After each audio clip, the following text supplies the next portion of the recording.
शाश्वत रक्षक की पहेली, मसूरी की यात्रा। सूरज क्षितिज के नीचे डूब गया, जिससे दिल्ली की चहल पहल भरी सड़कों पर लंबी परछाइयां छा गईं। तीन चचेरे भाई बहन विनोद, अनु और तनु बस स्टैंड पर खड़े थे। उनके बैग प्रत्याशा से भारी थे। उनकी योजना सरल थी, मसूरी की शांत पहाड़ियों पर एक सप्ताहांत की छुट्टी, एक ऐसी जगह जहां समय धीमा लगता था और हवा में प्राचीन पेड़ों द्वारा फुसफुसाए गए रहस्य छिपे थे। लेकिन किस्मत को कुछ और ही मंजूर था। दिल्ली से सुबह की बस देरी से आ रही थी और अब वे खुद को हरिद्वार में पाते हैं, जो उत्तराखंड की रहस्यमयी भूमि का प्रवेश द्वार है। उनके चौथे चचेरे भाई अमित को उनसे यही मिलना था, लेकिन उसका फोन नहीं लग रहा था और मिनटों की मुलाकात घंटों में बदल गई। अमित आखिरकार पहुंचा, उसकी सांस फूल रही थी और वह माफी मांग रहा था। उसने कबूल किया, मेरी बस छूट गई, लेकिन चिंता मत करो, हम देहरादून से मसूरी के लिए शाम की बस लेंगे। चचेरे भाई बहनों ने सिर हिलाया, उनका उत्साह कम नहीं हुआ। उन्होंने दोपहर का समय अमित के साथ गंगा के किनारे घाटों की खोज में बिताया। नदी चांदी के सर्प की तरह बह रही थी, तीर्थयात्रियों, अनुष्ठानों और भूले हुए सपनों की कहानियां लेकर। सूरज ने पानी को केसर और सोने के रंग में रंग दिया और हवा में धूप और गेंदे की खुशबू आ रही थी। शाम होने पर उन्होंने अपना बैग उठाया और हरिद्वार बस स्टैंड की ओर चल पड़े। लेकिन वहां उन्हें निराशा हाथ लगी। मसूरी की बस पहले ही निकल चुकी थी और अगली बस अगली सुबह तक नहीं जाने वाली थी। चचेरे भाई बहनों ने एक दूसरे को देखा, दो कीमती दिन उनकी उंगलियों से रेत की तरह फिसल रहे थे। अमित ने एक विकल्प सुझाया, चलो देहरादून के लिए बस लेते हैं, उसने कहा। वहां से हम मसूरी का रास्ता ढूंढ लेंगे।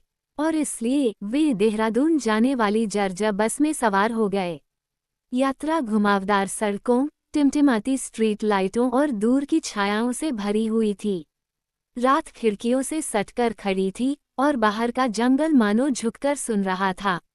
देहरादून बस स्टैंड पर उन्हें एक और चुनौती का सामना करना पड़ा। घड़ी में रात के 8 बज रहे थे और मसूरी जाने वाली आखिरी बस निकल चुकी थी।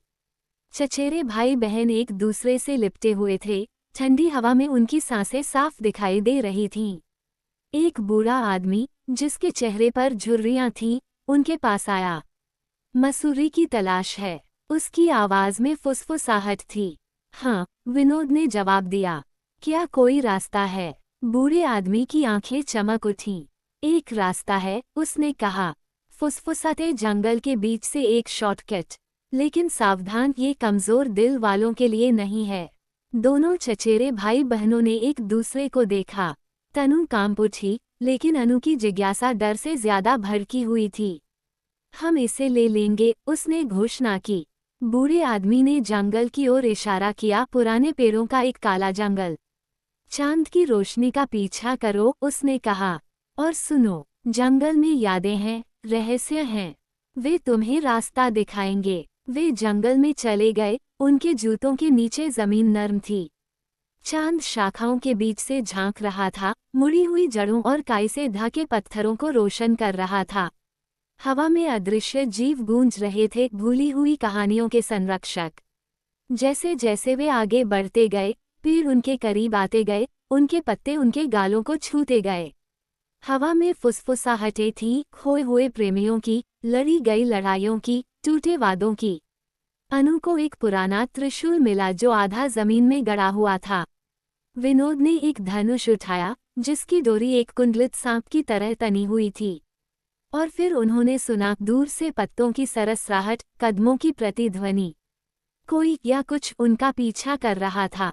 तनु ने विनोद की बांह पकड़ ली, उसका दिल तेजी से धड़क रहा था। चलते रहो, अमित ने आग्रह किया। हम लगभग वहां पहुंच ही गए हैं। जैसे ही चचेरे भाई बहन खुले मैदान में आगे बढ़े, उनके आसपास की दुनिया शांत हो गई, मानो जंगल ने अपनी सांस रोक ली हो। चांदनी में एक अलौकिक चमक थी और छायाएं उनकी दृष्टि के किनारे पर नाच रही थीं। विनोद, अनु और तनु एक दूसरे के करीब आ गए, उनकी इंद्रियां भयानक सन्नाटे से बढ़ गईं। अचानक पेड़ों के बीच से एक ठंडी हवा बही, जो अपने साथ एक हल्की फुसफुसाहट लेकर आई। वापस लौट जाओ, ऐसा लग रहा था कि यह आवाज़ पहाड़ों जितनी पुरानी है। तनु का दिल धड़क उठा और वह अपने भाइयों से लिपट गई। क्या तुमने सुना? उसने पूछा, उसकी आवाज़ फुसफुसाहट से थोड़ी ही ऊपर थी। विनोद ने सिर हिलाया, उसकी आंखें अंधेरे को देख रही थीं। हम अकेले नहीं हैं, उसने कहा। अनु, जो हमेशा बहादुर रहा है, आगे बढ़ा। उसने रात में पुकारा, अपने आप को दिखाओ। छाया से एक आकृति उभरी, उसका आकार मोमबत्ती की लौ की तरह टिमटिमा रहा था। यह एक महिला थी, उसका चेहरा पीला और आंखें खोखली थीं। उसने पारंपरिक उत्तराखंडी पोशाक पहनी हुई थी और उसके हाथ उसके सामने इस तरह जुड़े हुए थे जैसे कि वह प्रार्थना कर रही हो। मैं जंगल की आत्मा हूँ, उसने कहा, उसकी आवाज़ उनके चारों ओर गूंज रही थी। मैंने सदियों से इन जंगलों पर नज़र रखी है, ज़मीन के रहस्यों की रक्षा की है। आप हमारे सामने क्यों आए हैं? अनु ने पूछा, उसकी जिज्ञासा ने उसके डर पर काबू पा लिया। भूतिया आकृति तैरती हुई करीब आ गई, उसकी नज़र अनु द्वारा पाए गए त्रिशूल पर टिकी थी। वो त्रिशूल आरव का था, शिकारी जो रक्षक बन गया। यह महान शक्ति का अवशेष है और इसे इस जंगल से बाहर नहीं जाना चाहिए। विनोद आगे बढ़ा और त्रिशूल वापस आत्मा को दे दिया। हमारा कोई बुरा इरादा नहीं है, हम सिर्फ मसूरी जाने का रास्ता चाहते हैं। आत्मा ने सिर हिलाया, उसका रूप और अधिक पारदर्शी हो गया। रास्ता तुम्हारे लिए खुला है, लेकिन याद रखो, जंगल देख रहा है। उसके उपहारों का सम्मान करो और वह तुम्हें सुरक्षित रूप से मार्गदर्शन करेगा।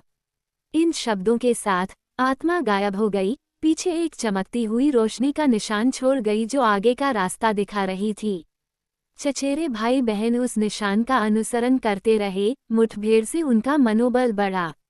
वे एक भूत से मिले थे, जो जंगल का रक्षक था और उन्हें सुरक्षित मार्ग दिया गया था। जैसे ही वे जंगल से बाहर निकले, भोर की पहली किरण ने उनका स्वागत किया और सामने मसूरी थी, जिसकी सुंदरता समय से अछूती थी। भूतिया संरक्षक के साथ मुठभेड़ ने उनकी यात्रा में रहस्य और आश्चर्य की एक परत जोड़ दी। चचेरे भाई हमेशा उस रात को याद रखेंगे जब वे आत्माओं के साथ चले थे और कैसे जंगल अपनी प्राचीन कहानियां फुसफुसाता था। भूत सदाबहार वृक्ष।